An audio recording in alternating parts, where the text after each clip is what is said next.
주시는 말씀은 사도행전 1장 1절부터 11절까지의 말씀입니다. 제가 가지고 있는 성경 신약 성경 186쪽입니다. 사도행전 1장 1절부터 11절까지의 말씀. 우리 한 절씩 교독하겠습니다. 제가 한 절 읽고 여러분 한 절 읽고 우리 한 절씩 교독합니다. 데오빌로요, 내가 먼저 쓴 글에는 무릇 예수께서 행하시며 가르치시기를 시작하신부터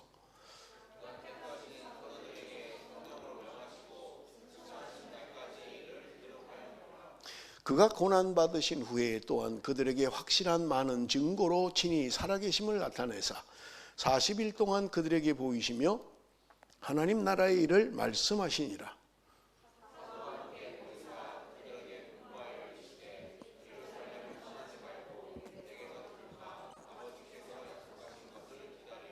요한은 물로 세례를 베풀었으나 너희는 몇 날이 못되어 성령으로 세례를 받으리라 하셨느니라.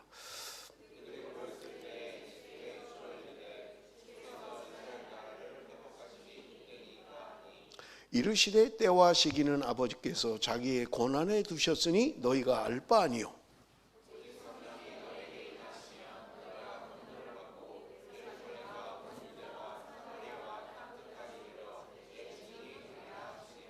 이 말씀을 마치시고 그들이 보는 데 올려져 가시니 구름이 그를 가리어 보이지 않게 하더라.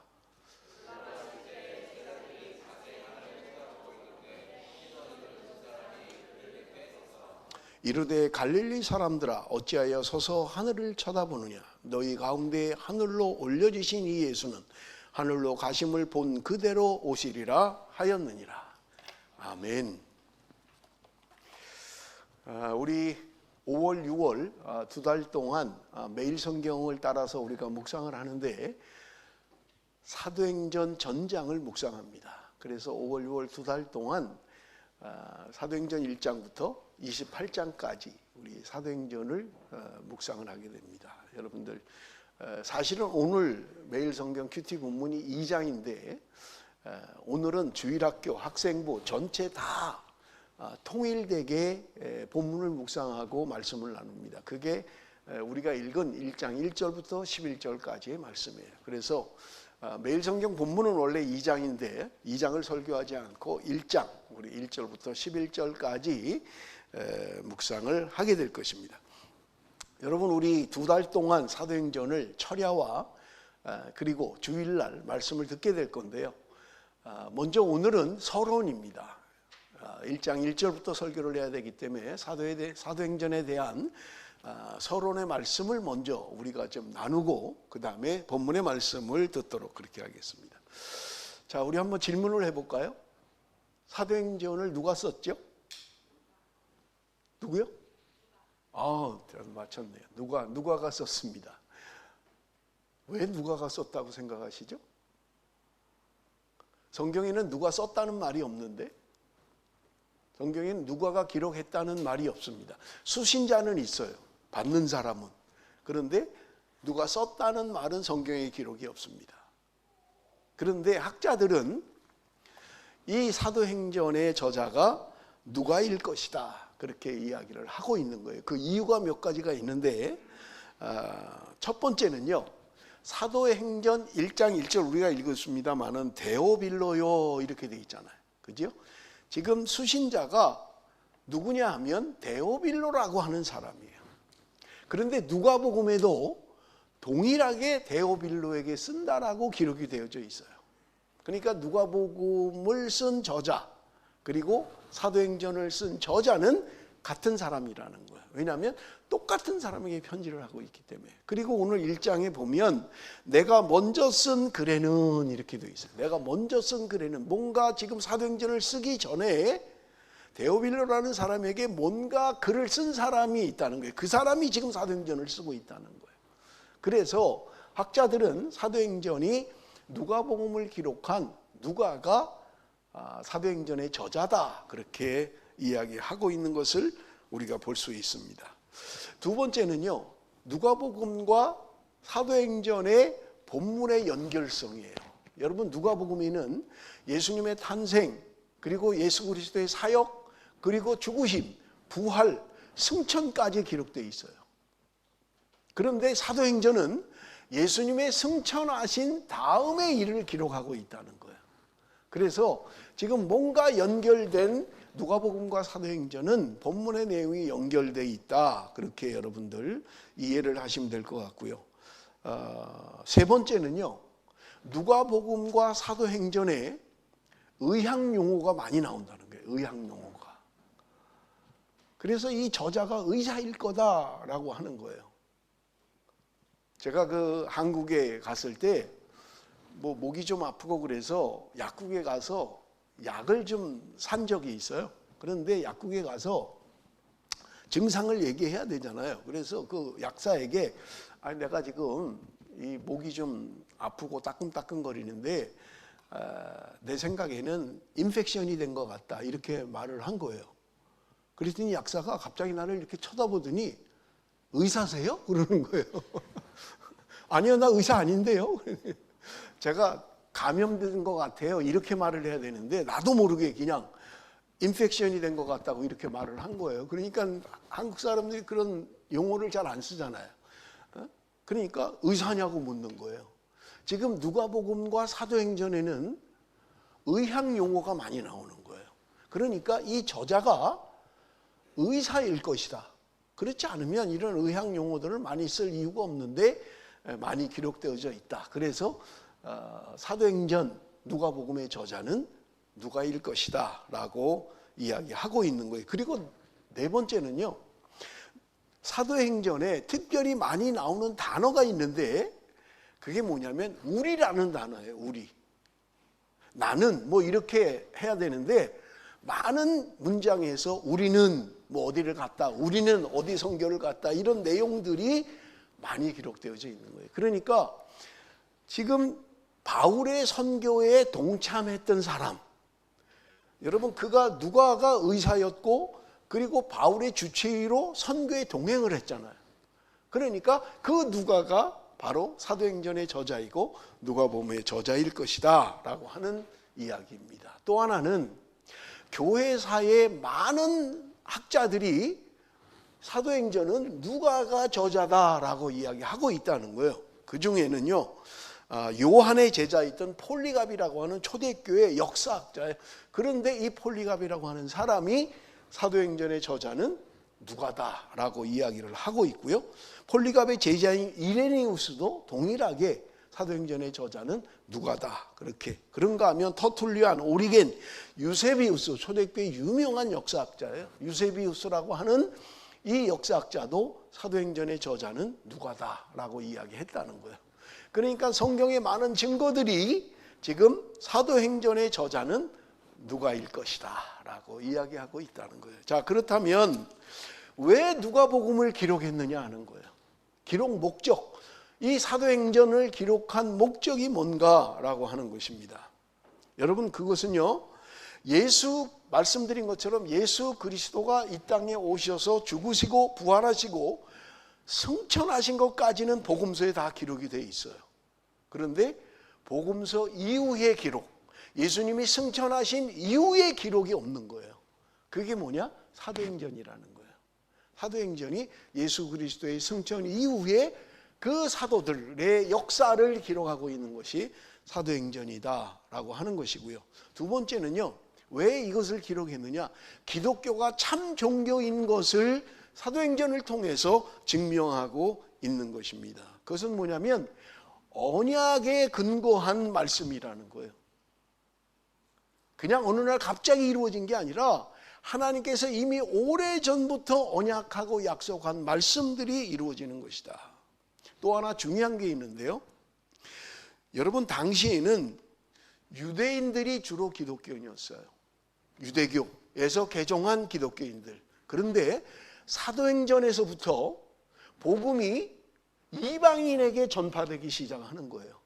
그게 뭐냐면, 여러분, 사도행전은 28장까지 있는데 1장부터 12장까지는 주인공이 주로 베드로예요.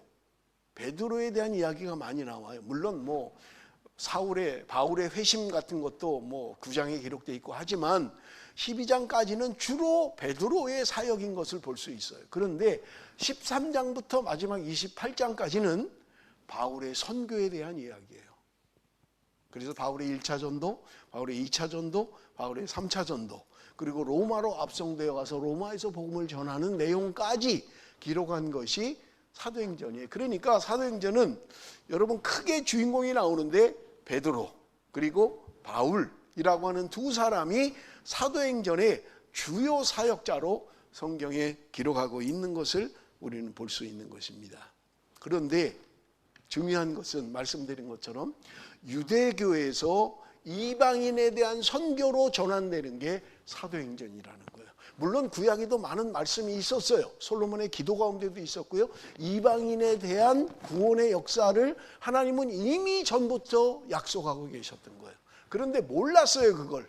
그래서 유대인들은 자기들만 구원받은 줄 아는 거예요. 하나님의 택한 백성 자신들만 택함 받았다고 생각했던 거예요. 그런데 사도행전에 가서 비로소 여러분 하나님은 바울이라고 하는 사람을 선택하시고 이방인 전도자로 세웠다고 하나님은 바울에 대한 부르심을 이야기하고 있는 거예요. 그 이후에 바울은 유대인들이 그렇게 미워하는 이방인들에 대한 선교가 사도행전에서부터 시작된다라고 하는 것이고요. 사도행전의 특징이 있는데 교회에 대한 시작을 사도행전에서 비로소 이야기하고 있다는 거예요.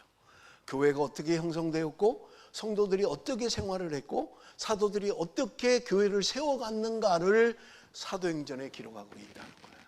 그래서 사도행전은요 우리 성도들의 모범입니다. 오늘날 교회들의 모범이기도 해요. 초대교회 처음 세워진 교회들은 어떻게 생활했는지, 처음에 성도들은 어떤 삶을 살았는지, 그 사도들이 교회를 통하여 어떻게 성령의 역사가 이루어졌는가를 이야기하고 있다는 거예요. 그래서 여러분 우리가 성경책 이름이 사도행전이라고 되어 있지만 사도행전은 사도의 이름이 1장에 한 번 딱 나오고 안 나와요. 그 다음에는 사도들의 이름이 안 나와요. 그래서 어떤 사람은 이야기하기를 사도행전이라고 하면 안 되고 성령행전이라고 해야 된다. 그렇게 이야기를 하고 있는 거예요. 성령의 역사가 사도들을 통해서 어떻게 전개되었는가를 이야기하고 있기 때문에 그렇습니다. 그래서 오늘부터 2달 동안 우리는 성령에 대한 것을 계속해서 말씀할 거예요. 여러분 철야 때도 마찬가지고요. 그리고 주일 오늘부터 8번을 제가 설교를 할 거예요. 성령에 대한 사도행전에 대한 것을 완전 분해할 것입니다. 그래서 제가 철야 때도 이미 2장으로 설교를 했어요. 그러면서 만약에 제가 설교로 부족하다고 생각하면 세미나를 할 겁니다. 그래서 이번 2달 동안 우리 성도들이 성령론에 대한 것을 확실하게 이해할 수 있도록 여러분 그렇게 할 계획입니다. 그러니까 여러분들도 혹시 성령에 대한 질문이나 의문이 나는 게 있으면 질문하셔도 돼요. 제 카톡으로 주보에 있잖아요. 카톡으로 목사님 이런 거는 어떻게 되는 겁니까? 하는 것을 질문하셔도 돼요.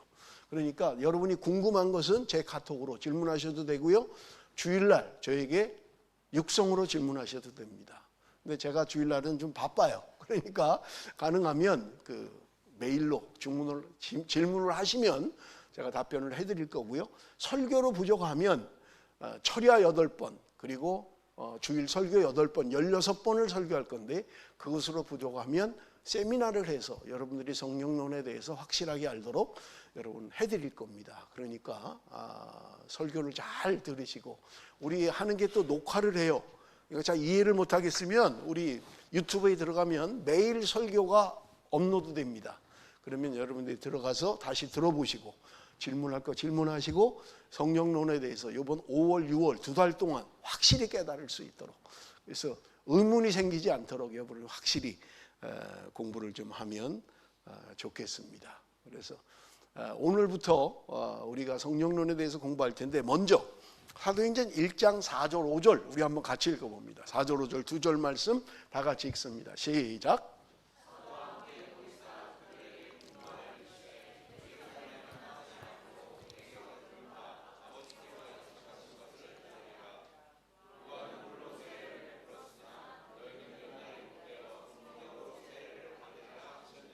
자, 지금 이 말씀의 근거는 예수님이 죽으시고 3일 만에 부활하시고 40일 동안 이 땅에 계셨어요. 그리고 승천하셨어요. 그런데 예수님이 승천하시기 직전에 제자들에게 부탁한 말씀이에요. 유언과 같은 거예요. 그런데 뭐라고 하셨어요? 예루살렘을 떠나지 말라라고 말씀하신 거예요. 내게 들은 바 아버지께서 약속하신 것을 기다리라는 거예요. 예수님이 마지막 명령, 마지막 유언이 뭐냐면 너희들 예루살렘 떠나지 말고 아버지가 약속하신 것을 기다리라 라고 말씀하신 거예요. 자, 그러면 중요한 게 뭐예요? 약속이 중요하잖아요. 뭘 약속하셨는지 알아야 뭘 기다리든지 말든지 할 거 아니에요. 그런데 주님이 내가 너희들에게 말한 약속 있지? 그거 기다려. 그렇게 말씀하신 거예요, 지금. 자, 그러면 그 약속이 뭐예요? 하나님이 약속한 그 약속이 도대체 뭐냐고요? 뭐 때문에 그걸 기다리라고 말씀하셨느냐고요? 그런데 답은 5절에 있습니다. 5절에 답이 있어요. 5절 보세요. 요한은 물로 세례를 베풀었으나 너희는 몇 날이 못되어 성령으로 세례를 받으리라 하셨느니라. 한글 성경에는 4절과 5절 사이에 연결되는 게 없어요. 그러면 4절과 5절이 따로 돼 있는 것으로 생각할 수도 있어요. 그런데 영어 성경을 보면 여러분 금방 알 수 있어요. 영어 성경은 킹 제임스 버전이 됐든 NIV가 됐든 NRSV가 됐든 접속사가 있어요. 4절과 5절 사이에 접속사가 있어요. for라고 돼 있어요. 똑같아요. 그런데 원어에도 마찬가지예요. 원어에도 접속사가 for 또는 because라고 돼 있어요. 그러니까 너희들 아버지의 약속하신 것을 너희들이 기다려. 왜냐하면 요한은 물로 세례를 베풀었지만 그 다음에 뭐예요? 성령으로 세례를 받을 것이다. 그러니까 아버지의 약속이라고 하는 것은 성령으로의 세례를 말하는 거예요. 그러면 여러분 먼저 우리가 해결해야 될 게 있어요. 그게 뭐냐면 요한은 물로 세례를 베풀었다. 그런데 몇 날이 못 되어 너희는 성령으로 세례를 받게 될 것이다 라는 말이에요. 그러면 여러분 우리가 금방 알 수 있는 것은 물 세례와 성령 세례는 다르다는 것을 알 수 있잖아요. 똑같은 것 같으면 뭐하러 성령 세례를 기다리라고 해요? 성령 세례를 뭐하러 받으라고 하냐고요? 이미 물 세례 받을 때 성령 세례 받았으면. 그지요? 자, 여러분 우리 고린도전서 12장 3절을 우리 한번 봅니다. 고린도전서 12장 3절 다 같이 읽어봅니다. 다 같이 시작.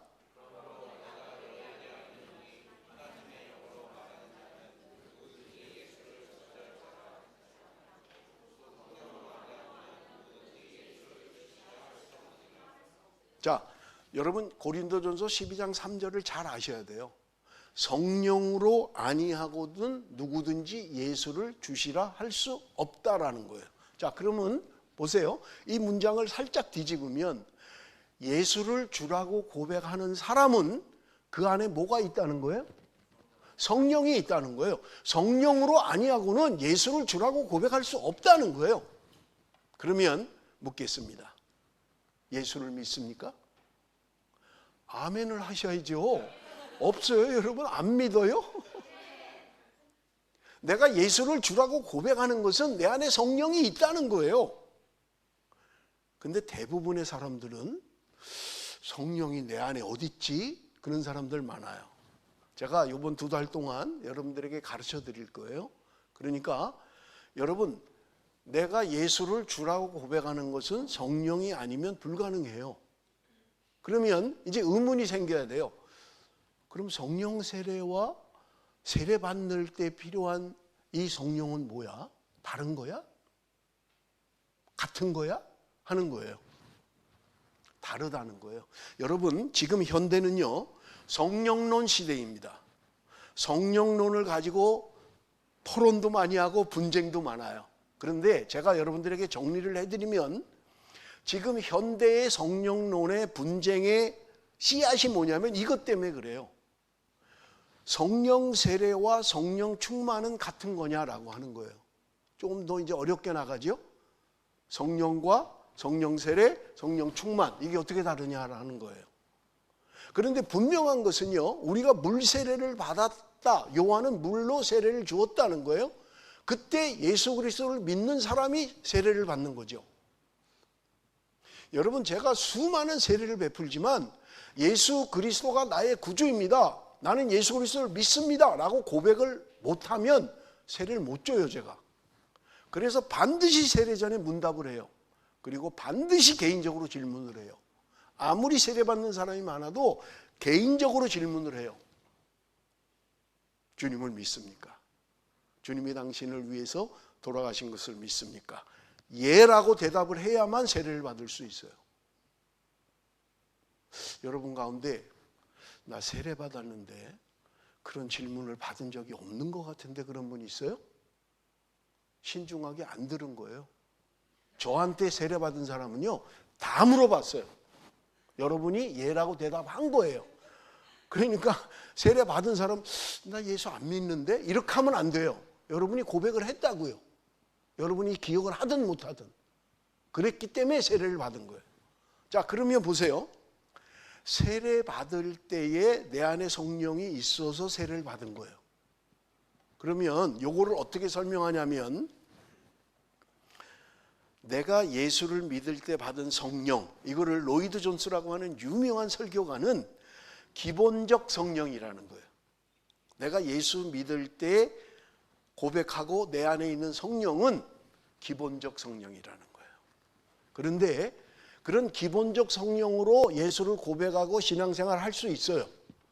그런데 그렇게 신앙생활을 하면 시험이 많아요. 능력이 없어요.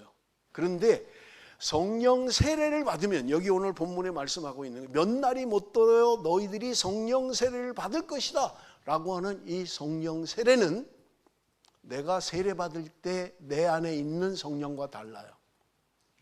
이 성령 세례의 특징은 여기 오늘 본문이 이야기하고 있는 것처럼 그 사도들이 힘있게 복음을 전하고 힘있게 예수를 증거했고, 베드로가 한 번 설교할 때 3,000명, 5,000명씩 회개하고 돌아왔어요.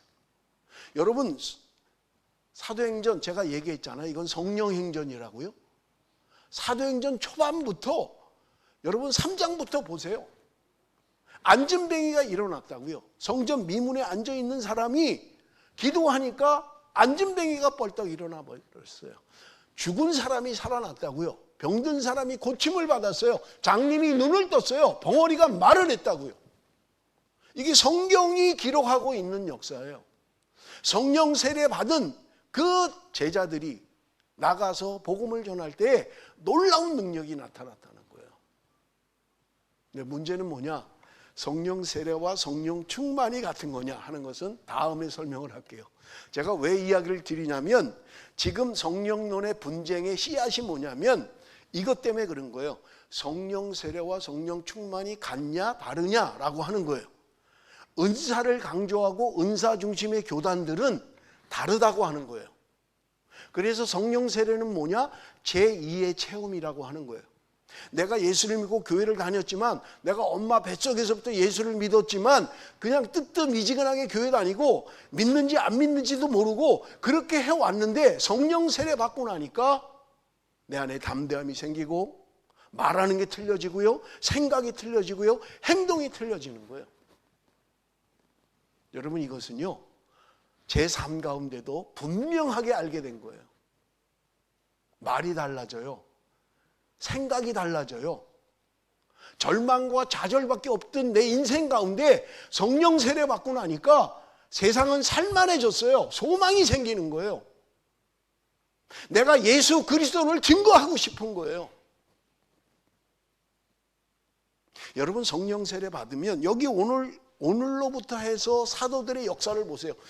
여러분 매일 성경 잘 큐티하세요. 어떤 역사들을 이루었는지를 한번 보시라고요.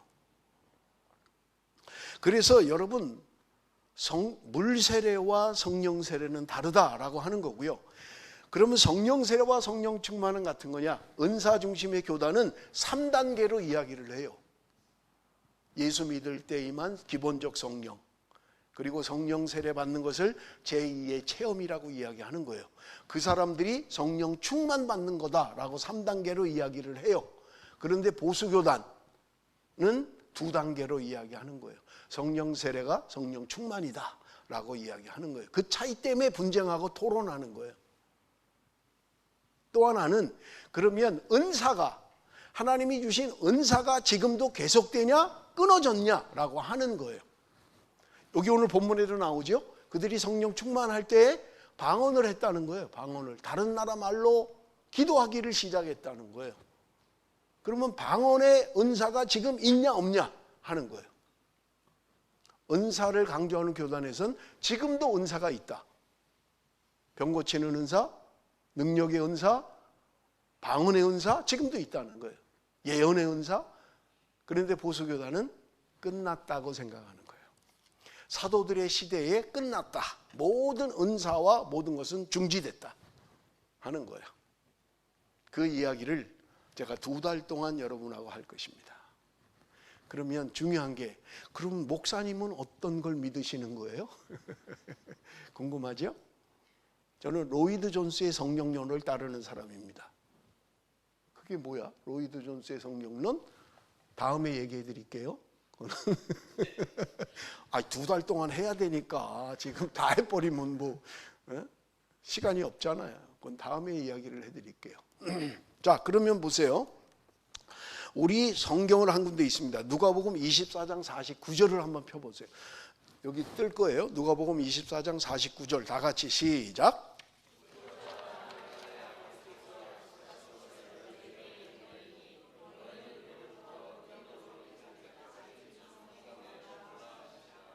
아까 우리가 읽은 사도행전 1장 4절의 말씀과 똑같아요. 예루살렘을 떠나지 말고 내가 내게서 들은 바 아버지께서 약속하신 것을 기다리라. 그런데 누가복음 24장 49절에는 볼지어다 내가 내 아버지께서 약속하신 것을 너희에게 보내리니 너희는 위로부터 능력으로 입혀질 때까지 이 성에 머물라 하시니. 지금 그 약속하신 성령 세례가 하늘로부터 임한다는 거예요. 그래서 너희들이 그 능력을 입혀질 때까지 떠나지 말라는 거예요. 예루살렘 성에 머물러 있으라는 거예요. 그러면 너희들이 몇 날이 못 되어서 그 하늘로부터 임하는 성령의 능력이 너희 가운데 임할 것이다 라고 하는 거예요. 그런데 그 말씀이 이루어진 게 사도행전 2장이에요.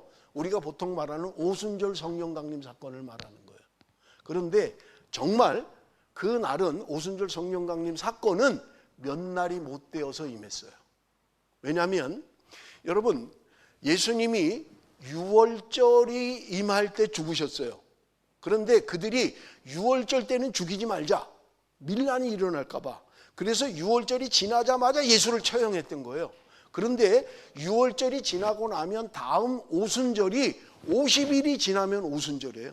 6월절이 끝나고 그 다음에 50일이 지나면 오순절이라고요. 그런데 예수님이 6월절 다음에 죽으셨어요. 그리고 3일 동안 죽으셨어요. 3일 만에 부활하셨어요.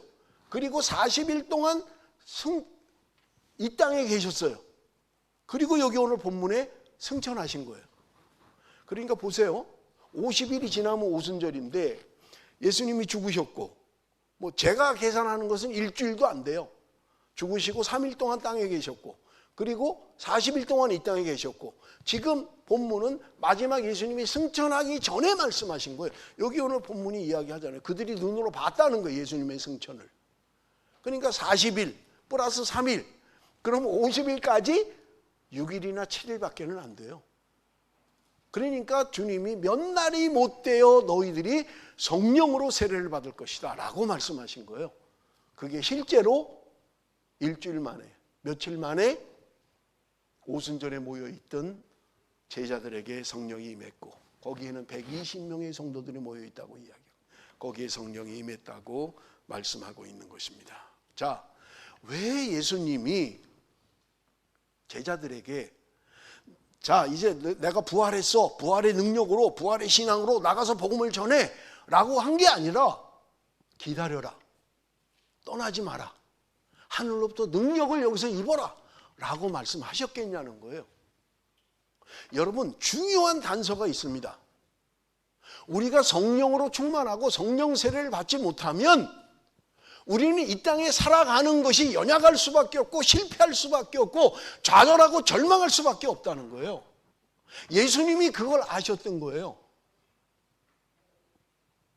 인간이 얼마나 연약한가를 알고 있었던 거예요. 여러분 보세요. 예수님이 돌아가실 때 다 도망갔어요. 3년 동안 예수님을 따라다니는 제자들이 다 도망갔다고요. 없어요. 그렇게 예수님을 따라다니는 베드로가 예수님을 3번씩이나 부인했어요. 여러분, 우리가 착각하는 게 있어요. 나는 안 할 거야. 나는 아닐 거야. 천만에요. 그냥 나도 배반할 거야 라고 생각하는 게 맞아요. 여러분 안 배반할 것 같아요? 여러분 생명의 문제가 나 앞에 오면 안 배반할 것 같냐고요? 그런 사람 많지 않아요. 그런 사람 많지. 물론 그런 사람도 있어요. 기꺼이 순교하는 사람도 있고요. 손가락 발가락이 잘라지면서도 예수를 부인하지 않는 사람도 있어요. 우리 교단의 선배 아프가니스탄 순교 가서 전도 가서 선교하러 가서 여러분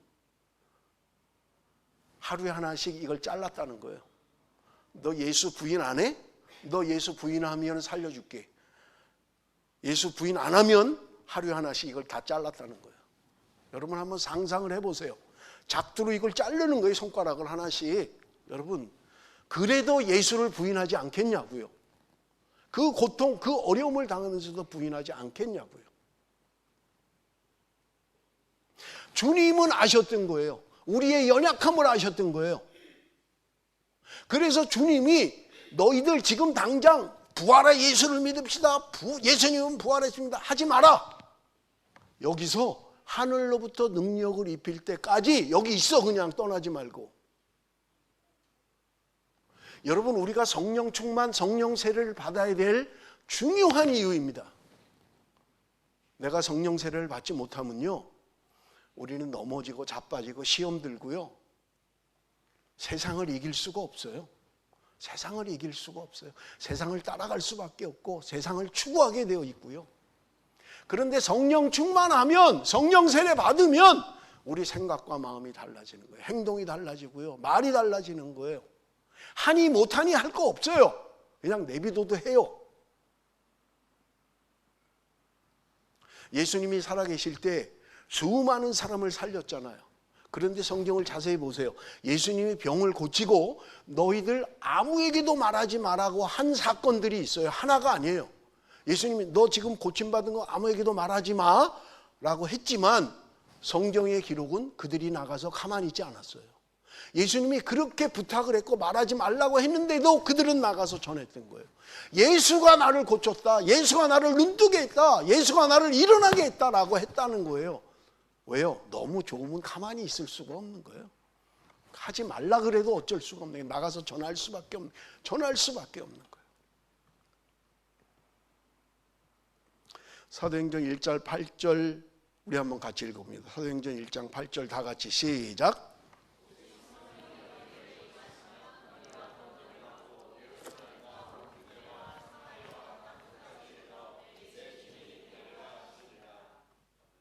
우리가 뭐 너무나 잘 아는 말씀이잖아요. 잘 외우는 말씀이고요.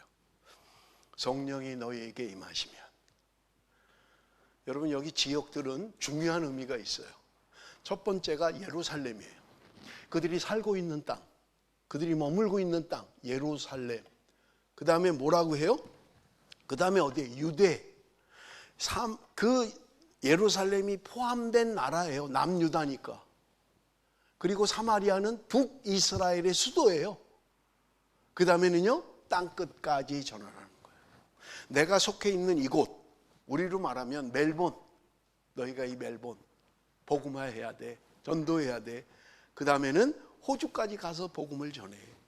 그 다음에는 이웃나라 인도네시아, 베트남. 여기서 제일 가까운 나라가 어디예요? 뭐 아마 인도네시아일 거예요. 그리고 뉴질랜드. 그렇죠? 뉴질랜드가 가깝네요. 죄송해요. 그렇네요. 뉴질랜드가 더. 피지는 좀 멀어요? 뉴질랜드가 더 멀어요? 뉴질랜드가 제일 가깝다. 죄송합니다. 복음이 내가 살고 있는 곳부터 전도하고 복음화해야 된다는 거예요. 자, 그럼 문제가 생겨요. 그럼 우리가 멜번을 다 전도할 때까지 나가면 안 된다는 거예요? 셰파토는 뭐 하러 가요? 지금 멜번도 복음 전하기 바쁜데. 아니에요. 동시적으로 일어날 수도 있다는 거예요. 동시적으로. 내가 어디를 가든지 복음을 전해야 된다는 거예요. 우리 오늘 함께 예배드리는 이정구 장로님, 지금 전도하러 가는 중에 멜번을 들리신 거예요.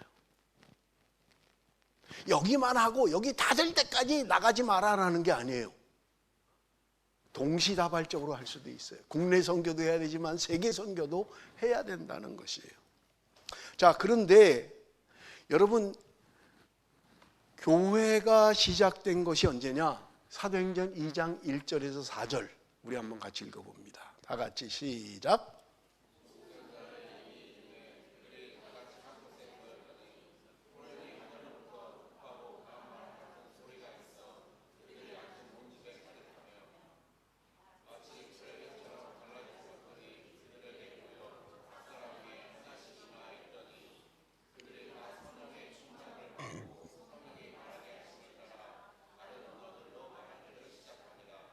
여러분이 본문의 말씀은 제가 지난 철야 때 이미 말씀드렸어요. 그래서 철야에 나오신 분들은 이 말씀의 의미를 알 수 있어요. 그들이 한날 오순절 날이 이르러서 다 한 곳에 모여 있었다는 거예요. 그것이 120명이었다는 거예요. 그런데 그들 가운데 하늘로부터 급하고 강한 바람 같은 소리가 들렸다는 거예요. 여러분, 바람도 소리가 있어요. 뭐 잔잔한 바람이 불면 소리를 들을 수가 없죠. 그런데 정말 강한 바람이 불면 소리가 있어요. 그렇잖아요? 바람 소리가 있다고요. 하늘로부터 급하고 강한 바람 소리를 그들이 들었다는 거예요. 그런데 그 다음에 뭐예요? 마치 불의 혀처럼 갈라지는 것들이 그들에게 보여. 하늘에서 혀를 날름거리는 것처럼 임했다는 거예요. 하늘로부터 임했다는 거예요.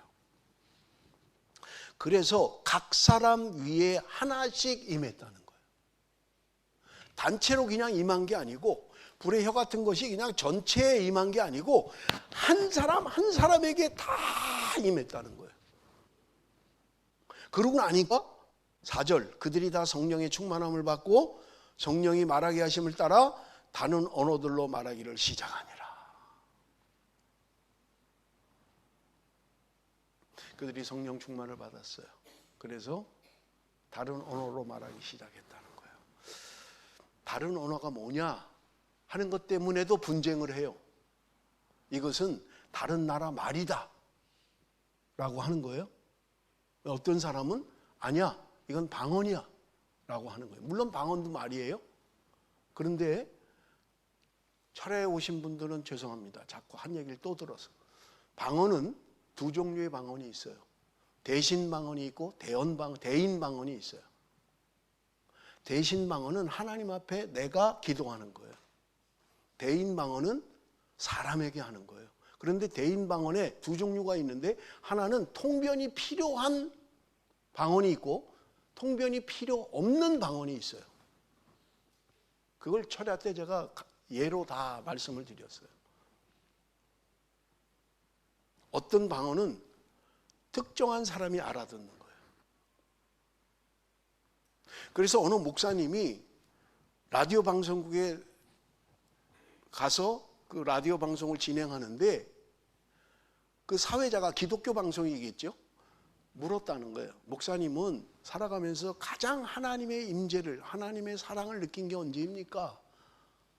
라고 하니까 이분이 대답을 하면서 하나님의 사랑이 라고 하는데 갑자기 성령이 강하게 임재한 거예요. 그래서 그 방송이 나가고 있는데 방언으로 그냥 해버린 거예요.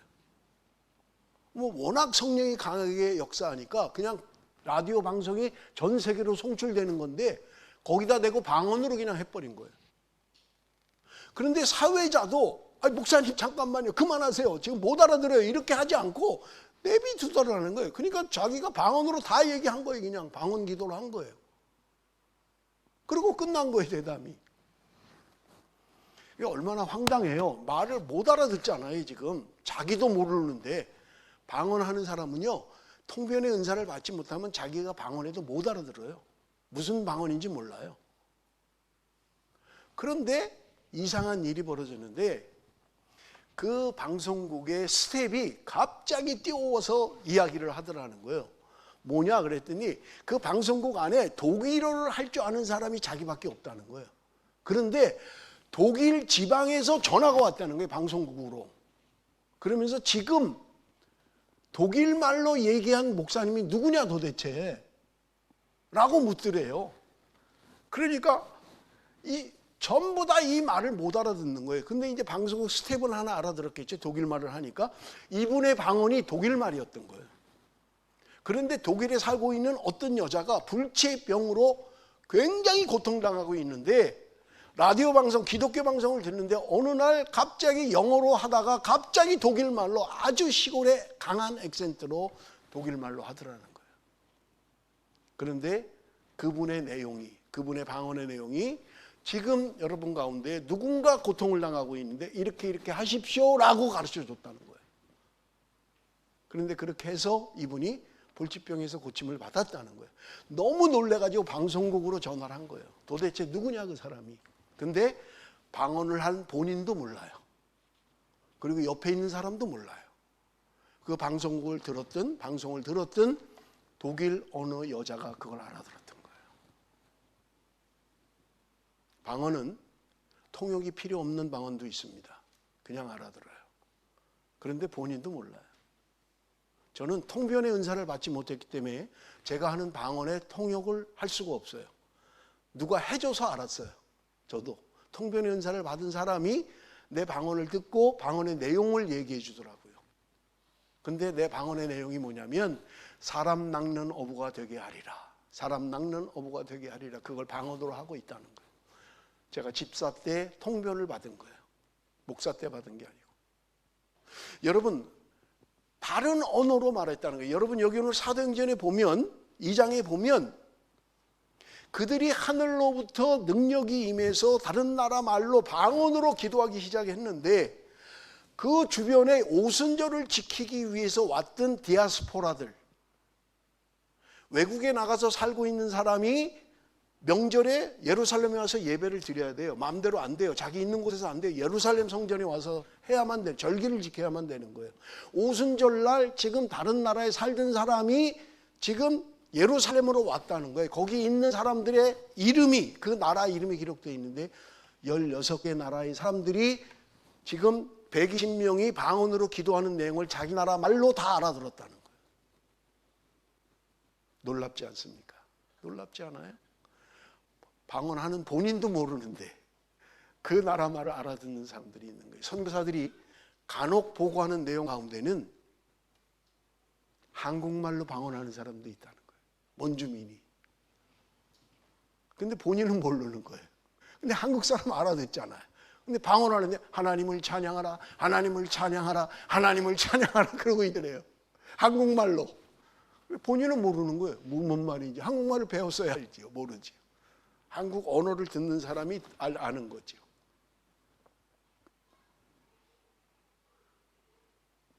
새로운 교회의 시대가 이 오순절 성령 강림으로 말미암아 시작되었다고 하는 분명한 사실인 것입니다. 우리 교회가 본받아야 될 교회의 모범인 것입니다. 성령 충만 받은 성도들이 어떻게 살았는가를 사도행전은 이야기하고 있는 것입니다. 여러분 우리는 연약합니다. 우리는 때로 시험에도 들고요. 고통도 당합니다. 의심도 생길 때가 있습니다. 그러나 성령 세례 받으면, 성령으로 충만하면 그런 일들은 사라집니다. 성령을 체험하면요 절대로 주님을 부인할 수가 없습니다. 내가 죽으면 천국 갈 거냐 안 갈 거냐 물어볼 것도 없어요. 내가 갈 곳은 확실하게 아니까요. 여러분 성령 세례 받아야 되고요. 성령 충만해야만 합니다. 우리 5월, 6월 2달 동안 성령에 대해서 말씀을 들을 겁니다. 그냥 듣지만 마십시오. 여러분 그냥 듣고만 있지 마십시오. 여러분 우리가 성령 충만해야 되고요. 초대교회 성도들처럼 힘 있는 신앙생활, 초대교회와 같은 능력 있는 교회가 되기 위해서는 여러분 우리가 성령 충만 받아야만 합니다. 성령 세례 받아야만 합니다. 그래야만 우리가 신앙생활을 힘있게 할 수 있는 거예요. 120명의 문도는 우리와 똑같은 사람들이었어요.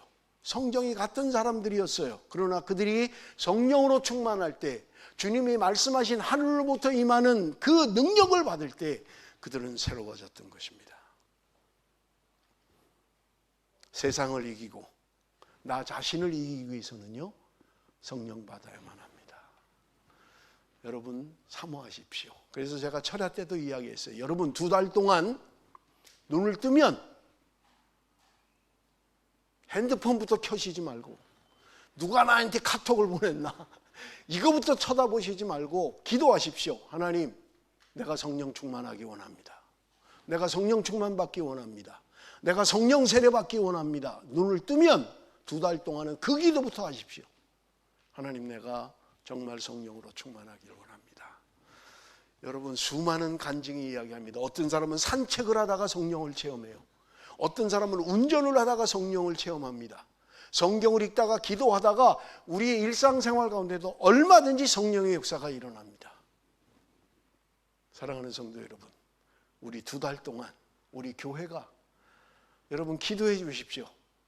초대교회와 같은 성령 충만한 교회, 성령 세례받는 교회, 은혜가 넘치는 교회가 될 수 있도록 기도해 주시기 바랍니다. 기도하겠습니다.